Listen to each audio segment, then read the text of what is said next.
Notre dernier est né avec des yeux un peu extraordinaires. Donc il avait des lunettes, il a eu ses lunettes à 3 mois et que je n'ai pas repris mon travail en France. J'ai décidé de réfléchir à comment l'aider.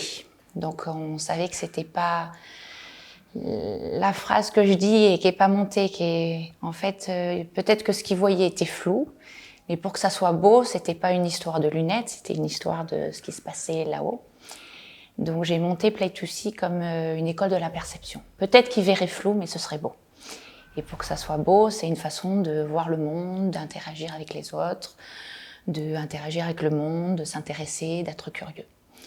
Donc le Play2See, c'est pas seulement si je vois, mais c'est si j'entends, je comprends, j'interagis.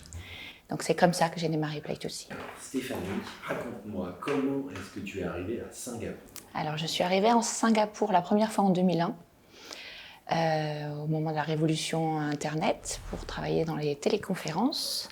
En février, toute seule, mon mari devait me joindre et j'avais même choisi un condo. Et après le 11 septembre, la société a été redéfinie et donc j'ai perdu mon emploi. Comme on est un couple mixte, on voulait vivre à l'étranger. Et donc on a eu la chance de pouvoir revenir en 2009, la deuxième fois. Cette fois-ci avec le travail de mon mari, puisqu'on s'était mariés en 2001. Et beaucoup plus chargé, puisque les enfants avaient 5,5, 2,5 et 4 mois. Voilà. Donc ça, c'est la deuxième arrivée où je me suis mise en congé parental, un truc comme ça, la première année. Voilà. Donc ça, c'est l'arrivée en août 2009. Génial.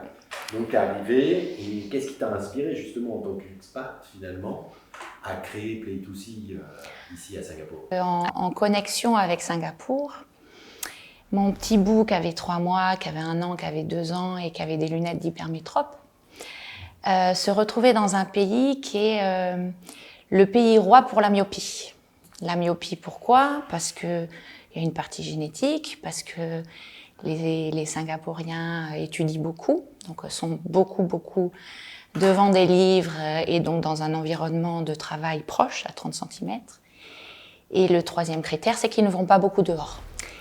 Et donc du coup, moi je me retrouvais avec un enfant qui avait des lunettes, non pas de myope, mais d'hypermétrope, et à vouloir développer comment on regardait vers l'extérieur.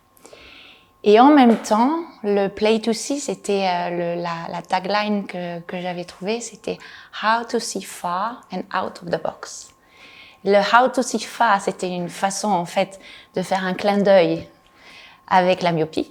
Et « out of the box », c'était aussi un clin d'œil par rapport à voir les choses de façon très académique et « within the box », qu'on peut parfois comparer à la façon d'être éduqué à Singapour, qui au final, quand on connaît Singapour et toutes les universités, n'est pas le cas, mais c'était une façon de faire un pied de nez aux sections très académiques et aux enrichment centers très académiques de Singapour et d'être justement beaucoup plus holistique dans la façon de penser, de réfléchir et de sortir les enfants dans les musées et dehors. Donc c'était un lien entre mon dernier, la curiosité de mes 2 autres et comment est Singapour par rapport à la vision et par rapport à la façon de penser.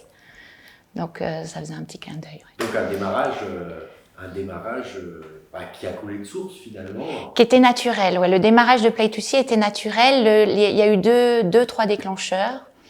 Le premier, effectivement, c'est mon 3e enfant. Le deuxième, c'était la lecture de The Mind's Eye de Oliver Sacks, où il y avait toute cette notion de embodied perception, de voir l'esprit, le corps, de comment coordonner les deux. Et du coup, d'arriver à amener une éducation différente qui était non pas portée sur des apprentissages répétés et recrachés, mais qui était plus portée sur apprendre à apprendre, développer la curiosité et quelque part le bien-être en fait. Le bien-être et la confiance des enfants, qui est clé pour favoriser la motivation et le développement. On devrait se le dire en tant qu'adulte aussi.